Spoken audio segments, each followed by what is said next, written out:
Hi, my name is Myrick. I am a general dentist in Clover, South Carolina, which is kind of close to Charlotte, North Carolina. But it's a real small community. And I first found out about StellaLife. I had a patient who was undergoing chemo, and I was looking for something for her. Somebody mentioned StellaLife. I did some research, and I'm like, excuse my French, there ain't no way it does all this stuff that they're saying it does. Because it sounded to me like it was snake oil. It's snake oil. It does what it says it does. I have an orthodontist discovered tongue cancer on himself. He called me up and he said, Catherine, I need that voodoo mouthwash that you talk about.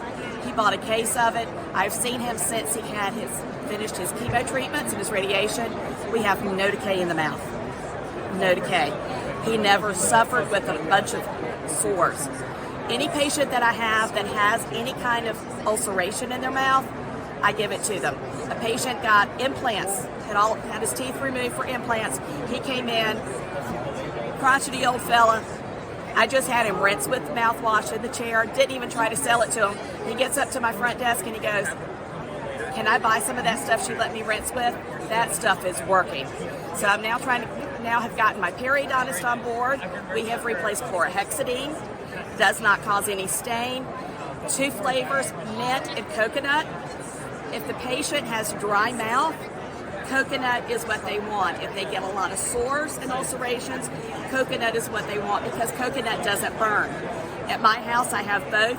My go-to is the peppermint just because it feels good. My new mothers, expectant mothers who have morning sickness, they rinse with that after they get sick instead of water because it's fresh. And it helps